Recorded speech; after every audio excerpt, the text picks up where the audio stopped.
Assalamualaikum warahmatullahi wabarakatuh. Perkenalkan, nama saya Arum Lestari Mustopo. Kali ini berkesempatan untuk mempresentasikan progres studio perancangan terpadu 2 saya, yaitu Mixed Use Building Mall Rental Office, yang kali ini akan membahas mengenai analisis site. Site terpilih sendiri berada di Jalan Tengku Umar, Darat Skip, Kecamatan Pontianak Kota, Kota Pontianak, Kalimantan Barat, dengan luas tapak sebesar 15.864,5 meter persegi. Adapun GSB yang didapat yaitu di Jalan Tengku Umar sebesar 10 meter dari barau jalan, lalu ada di Jalan Gusti Sulung Lanang 10 meter dari barau jalan juga, lalu di Jalan Hasyoprominoto sebesar 16 meter dari as jalan. Dan maksimal jumlah lantai yang didapat adalah 10 lantai. Lokasi site terpilih untuk pembangunan ini yaitu di Jalan Tengku Umar, Darat Skip, Kecamatan Pontianak Kota, Kota Pontianak, Kalimantan Barat. Kawasan ini merupakan kawasan perdagangan dan di pusat pelayanan kota. Oleh karena itu, lokasi ini cukup strategis untuk dibangun sebuah mixed-use building yaitu mall rental office. Nah, dapat kita lihat di sini warna coklat menunjukkan site itu sendiri, lalu ada warna hijau muda yaitu Komplek Perwira TNI, warna merah muda Pasar Mawar, warna kuning Rumah Sakit Promedika, warna biru Vihara Triratna, warna hijau tua yaitu Komplek Pontianak Mall, dan warna abu-abu yaitu Ruko. Lalu ada beberapa data. Yang pertama, Jalan Tengku Umar, Jalan Diponegoro depan Pasar Mawar, sampai Jalan Gusti Sulung Lanang merupakan jalan satu arah yang mengelilingi site. Lalu di dalam site terdapat rumah sakit. Di depan site juga terdapat pusat pembelanjaan tradisional yaitu Pasar Mawar, serta lokasi site berada di wilayah pusat perdagangan. Lokasi ini dipilih karena letaknya sangat strategis di tengah kota, serta merupakan pusat perdagangan dan jasa. Selain itu, di sekitar lokasi ini telah terdapat bangunan-bangunan penunjang kebutuhan masyarakat umum, seperti tempat ibadah, rumah sakit, pasar tradisional, bank, dan sebagainya. Lokasi ini juga cukup terjamin keamanannya karena juga termasuk dalam wilayah Komplek Perwira TNI. Nah, dapat kita lihat lebih jelas Komplek Pontianak Mall, lalu ada Pasar Mawar, Vihara Triratna, Komplek Perwira TNI, Rumah Sakit Promedika, serta ruko-ruko di daerah wilayah site itu sendiri. Nah, masuk untuk analisis. Yang pertama, analisis matahari.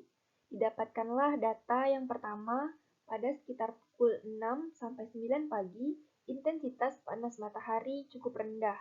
Lalu pada sekitar pukul 9 sampai 16, intensitas panas matahari cukup tinggi. Dan pada sekitar pukul 16 sampai 17.30, intensitas matahari cukup sedang. Tidak terdapat vegetasi yang dapat melindungi site dari panasnya sinar matahari.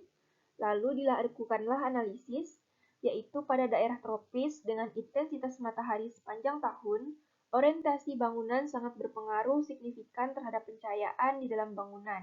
Secara ideal, sedapat mungkin menghindari arah matahari langsung pada arah barat dan timur. Akan tetapi, orientasi sedemikian tanpa dibarengi dengan cahaya yang cukup mempunyai risiko ruangan-ruangan pada bangunan menjadi gelap. Lalu terdapat respon untuk mengurangi rasa panas pada bangunan yang ditimbulkan oleh sinar matahari, penggunaan secondary skin dapat diterapkan. Karena secondary skin digunakan oleh para arsitek sebagai lapisan kedua yang berfungsi untuk melindungi bangunan dari paparan sinar matahari yang terik. Penambahan vegetasi di beberapa bagian juga dapat menghalau sinar matahari yang mengenai site dan membuat lingkungan lebih sejuk. Lalu untuk yang kedua, analisis angin. Untuk datanya, rata-rata kecepatan angin di Kota Pontianak dalam setahun adalah 3,0 knot, dengan rata-rata kecepatan angin terbesar 11,3 knot. Sedangkan informasi terkini, angin yang bergerak memiliki kecepatan 10 km per jam dari arah selatan. Angin yang memiliki kecepatan sebesar 10 km per jam termasuk dalam tingkat kecepatan rendah, yang sama sekali tidak membahayakan bangunan gedung. Angin dominan berhembus dari arah timur ke barat. Lalu untuk responnya, memberikan bukaan yang cukup sebagai penyaluran udara berupa jendela serta ventilasi, serta penggunaan dinding bernafas juga dapat diterapkan agar dapat memaksimalkan adanya angin yang akan membuat bangunan menjadi lebih sejuk. Lalu untuk analisis kebisingan, didapatkan data yaitu yang warna merah, artinya tinggi, yang bersumber dari lalu lalang jalan raya. Lalu ada intensitas sedang, yaitu bersumber dari aktivitas bangunan sekitar. Lalu ada intensitas rendah, yaitu bersumber dari pemukiman penduduk. Nah, setelah dianalisis, pada waktu-waktu tertentu, misalnya saat waktu pergi dan pulang bekerja, kira-kira di jam 7 sampai jam 8 dan jam 17 sampai jam 18, intensitas kebisingan dari jalan raya semakin tinggi. Lalu adanya kebisingan dikhawatirkan akan mengganggu produktivitas serta kenyamanan semua orang yang terdapat di bangunan. Untuk responnya sendiri, untuk meminimalisir kebisingan dapat dengan cara menjauhkan masa bangunan dengan sumber kebisingan. Penggunaan pagar tanaman juga dapat menghalau kebisingan selain untuk estetika di halaman site. Nah, untuk analisis aksesibilitas, didapatkanlah data, yaitu di Jalan Tengku Umar, Jalan Diponegoro atau depan Pasar Mawar, serta Jalan Gusti Sulung Lelandang merupakan jalan satu arah yang mengelilingi site.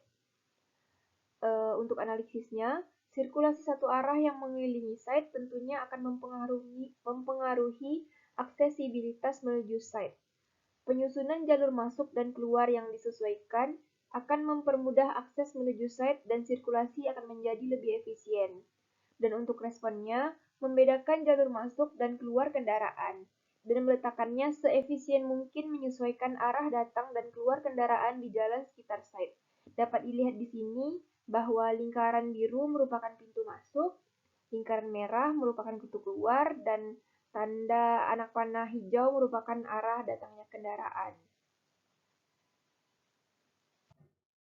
Lalu lanjut untuk analisis view, didapatkanlah data site yang terletak di sudut jalan akan menghasilkan bangunan yang terkesan menjadi pusat perhatian. Apalagi jika diarah dari Jalan Tanjung Pura, bangunan yang akan dibangun seakan-akan menyambut kedatangan kita. Lalu untuk analisisnya, penempatan orientasi bangunan yang tepat akan dapat memudahkan orang mengenali bangunan ini, serta dapat meningkatkan daya tarik pengunjung karena bangunan ini akan mudah dikenali. Dan untuk responnya, bangunan akan dibuat menghadap ke arah timur laut, yaitu searah dengan Jalan Diponegoro. Karena dengan begitu, orang yang datang dari arah itu akan melihat dengan jelas badan bangunan yang seakan-akan menyambut kedatangan mereka.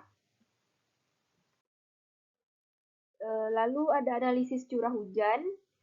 Di Indonesia merupakan negara yang memiliki dua musim, yakni musim kemarau dan musim hujan.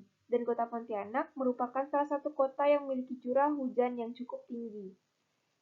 Di area site ini, yaitu di Jalan Gusti Sulung Lanang, juga dikhawatirkan tergenang air jika sewaktu-waktu ada curah hujan yang cukup tinggi, karena area site ini cukup dekat dengan parit dan saluran air yang ada di sekitar sini.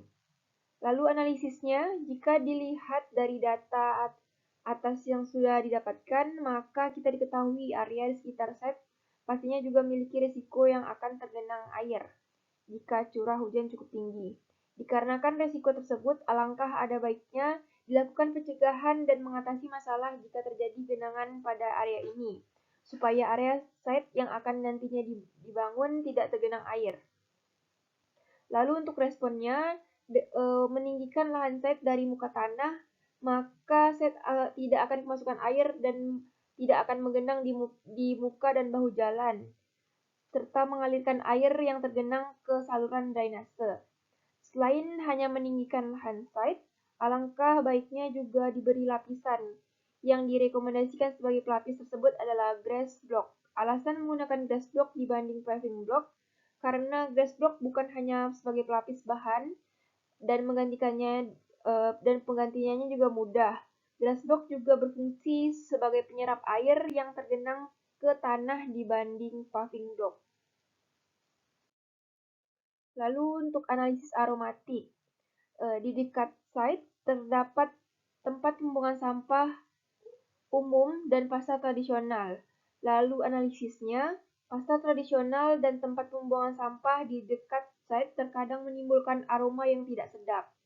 Untuk itu, dapat memberikan beberapa vegetasi di area tersebut, yaitu bisa jadi palem pionik yang merupakan spesies tanaman palem yang berasal dari area Asia bagian timur dan selatan. Pohon ini dipilih karena palem jenis ini dapat menghilangkan racun formaldehyde dan silen. Lalu ada pohon cemara, yaitu dapat dipilih karena karakter pohon yang terdapat daun dengan ketinggian rendah dapat cukup menghalau polusi udara dan bau tidak sedap yang masuk ke dalam site. Lalu ada pohon mahoni, juga dapat ditanam di beberapa titik di dalam site karena pohon ini sudah diriset dapat menyerap polusi udara berupa timbal dan dapat meneduhkan area site. Nah, untuk kesimpulan analisis yang pertama untuk matahari, untuk mengurangi rasa panas pada bangunan yang ditimbulkan oleh sinar matahari, penggunaan secondary skin dapat diterapkan karena secondary skin digunakan oleh para arsitek sebagai lapisan kedua yang berfungsi untuk melindungi bangunan dari paparan sinar matahari yang terik. Penambahan vegetasi di beberapa bagian juga dapat menghalau sinar matahari yang mengenai site dan membuat lingkungan menjadi lebih sejuk. Lalu untuk angin, memberikan bukaan yang cukup sebagai penyaluran udara berupa jendela serta ventilasi. Penggunaan dinding bernafas juga dapat diterapkan agar dapat memaksimalkan adanya angin yang akan membuat bangunan lebih sejuk. Untuk kebisingan, untuk meminimalisir kebisingan dapat dengan cara menjauhkan massa bangunan dengan sumber kebisingan. Penggunaan pagar tanaman juga dapat menghalau kebisingan selain untuk estetika halaman site. Lalu untuk aksesibilitas, membedakan jalur masuk dan keluar kendaraan, dan meletakkannya seefisien mungkin menyesuaikan arah datang dan keluar kendaraan di jalan sekitar site. Untuk view, bangunan akan dibuat menghadap ke arah timur laut yaitu searah dengan jalan Diponegoro. Karena dengan begitu, orang yang datang dari arah itu akan melihat dengan jelas badan bangunan yang seakan-akan menyambut kedatangan mereka. Lalu analisis aromatik, penambahan beberapa macam tanaman yang dapat bermanfaat menyerap debu kotoran dan mengurangi bau tidak sedap yang ditimbulkan dari pasar dan tempat pembuangan sampah. Dan untuk analisis hujan, dengan meninggikan lahan site dari muka tanah. Lalu selain dengan meninggikan lahan site, alangkah baiknya juga diberi lapisan. Direkomendasikan yaitu grass block. Alasan menggunakan grass block ini selain dapat menyerap air hujan, penggunaannya juga mudah. Dan penggunaan grass block ini lebih maksimal daripada penggunaan paving block. Nah, cukup sekian yang dapat saya sampaikan. Terima kasih. Wassalamualaikum warahmatullahi wabarakatuh.